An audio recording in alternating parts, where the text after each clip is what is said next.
আসসালামু আলাইকুম। এখন আমরা এসএসসি জেনারেল ম্যাথের পরিমিতির একটি খুব খুব গুরুত্বপূর্ণ একটি অঙ্ক আমরা একটু দেখব। অঙ্কটি আসছে বরিশাল বোর্ড 2023।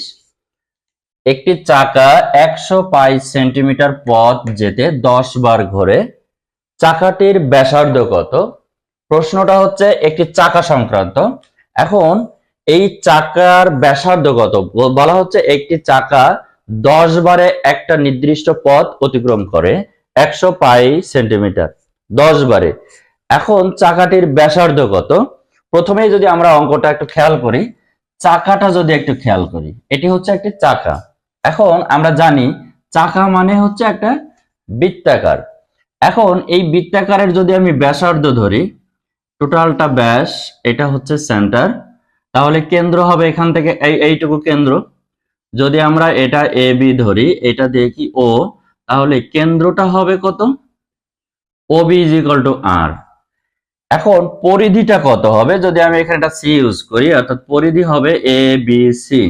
এখন এটা যেহেতু বৃত্ত, তাহলে পরিধি ইজ ইকুয়াল টু 2 পাই আর। টোটাল পরিধি 2 পাই আর, অর্থাৎ এই যে পুরা সার্কেলটা, এটি হচ্ছে একটা পরিধি। ব্যাসার্ধ কত? ও থেকে বি পর্যন্ত ব্যাসার্ধ। যদি ব্যাস বলি, এ বি হচ্ছে ব্যাস। এখন আমাদের চেয়েছে এই ব্যাসার্ধটা। এখন ব্যাসার্ধ চেয়েছে, বাট আমাদের পরিধি বলা হচ্ছে কত? 2 পাই আর পরিধি। এখন একটু খেয়াল করি, এই পরিধিটা যদি 2 পাই আর, এখন এই চাকাটি যদি এখান থেকে ঘোরা শুরু করে, তাহলে এই পর্যন্ত আবার আসতে, অর্থাৎ এখান থেকে যদি আমি শুরু করলাম ঘোরা এই পর্যন্ত, তাহলে এই টোটাল পথটা কত? আমরা আগে ধরে নিলাম 2 পাই আর। তাহলে একবার ঘুরতে, মানে একবারে ঘুরে কত? একবারে ঘুরে 2 পাই আর। এইটা বুঝতে পারলে আমাদের অঙ্ক শেষ, আর অঙ্কটা কমপ্লিট, এটা বুঝতে পারলে। তাহলে এই চাকাটি একবারে ঘুরে কত? 2 পাই আর। এখন বলা হচ্ছে এই চাকাটি 10 বারে ঘোরে এত। এখন আমি যদি বলি চাকাটি 10 বারে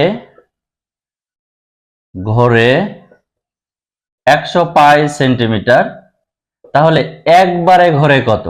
একবারে ঘোরে অবশ্যই এত বাই 10।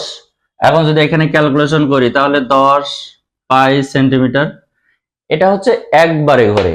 এই জায়গাটায় অঙ্কের আসল খেলা, যে একবারে ঘোরে। এটা এই একবারে ঘোরাটা বের করতে পারলে আমাদের অঙ্ক শেষ। একবারে ঘোরে। এখন এই একবারে ঘোরে 10 সেন্টিমিটার, মানে 10 পাই সেন্টিমিটার। আবার চাকাটি যদি আমি খালি পথে যে ঘোরাই মান ছাড়া, তখন একবারে ঘোরে কত? 2 পাই আর। খুব ইম্পর্টেন্ট এই জায়গাটা। 10 বারে ঘোরে 100 পাই, একবারে ঘোরে আমি বের করে নিলাম। আবার আমি চাকাটি শুধু মান ছাড়া খালি ঘোরাচ্ছি যখন, একবারে ঘোরে কত? 2 পাই আর। এই যে একবারে ঘোরে, এই একবার ঘোরার এই একবার ঘুরলে যে পথটা হয়, আমরা প্রশ্ন মতে এটা সমান এটা করতে পারি। প্রশ্ন মতে 2 pi R is equal two 10 পাই। এখন এখান থেকে পাই পাই উঠে গেল, 2 আর ইজ ইকুয়াল টু 10। এখান থেকে যদি আর উঠে যায়, 10 বাই 2 ইজ ইকুয়াল টু 5। তাহলে এই 5 সেন্টিমিটার হচ্ছে আমাদের ব্যাসার্ধ। এইখানে আমরা ধরে নেব, মনে করি চাকাটির ব্যাসার্ধ ইজ ইকুয়াল টু আর, আর পরিধি ইজ ইকুয়াল টু, এবং পরিধি ইজ ইকুয়াল টু 2 পাই আর। যেহেতু এটা বৃত্তাকার, এই জন্য চাকা সবসময় হয় বৃত্তাকার, যার কারণে আমরা পরিধি ওই বৃত্তের পরিধির সমান ধরতে পারি 2 পাই আর। আর ব্যাসার্ধ তো ধরে নিলাম আর। তাহলে এখন অঙ্কটি পানির মতো সহজ। এই অঙ্কটি এই জায়গাটায় বোঝার একটু গোলমাল, যে 10 বারে কতটুকু ঘোরে আর একবারে কতটুকু ঘোরে, এটা বের করে নেব। আর নরমালি আমরা জানি একটা চাকা একবারে ঘোরে যেটা 2 পাই আর। খুব ইম্পর্টেন্ট, এই 2 পাই আর সমান একবারে ঘোরে, এটাও একবারে ঘোরে। প্রশ্ন মতে এই দুইটা ইজ ইকুয়াল টু সমান।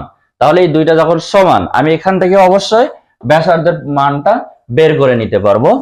এটি হচ্ছে আমাদের অঙ্কর উত্তর। তো যারা নতুন তারা এই মুহূর্তে যারা নতুন তারা অবশ্যই আমাদের পেজটি ফলো দিয়ে লাইক কমেন্ট শেয়ার করো, আর যারা আমাদের পুরাতন তারা অবশ্যই ভিডিওটি বেশি বেশি শেয়ার করে দাও। আর যারা আমাদের ইউটিউব চ্যানেল থেকে দেখছো অবশ্যই অবশ্যই ইউটিউব চ্যানেলটি সাবস্ক্রাইব করো এবং আমাদের সাথে থাকো, তাহলে এই রিলেটেড অনেকগুলো অঙ্ক আমাদের এই চ্যানেলে পেয়ে যাবে। তো দেখা হচ্ছে আমাদের পরবর্তী কোনো ক্লাসে, সে পর্যন্ত সবাই ভালো থাকো, সুস্থ থাকো, খোদা হাফেজ।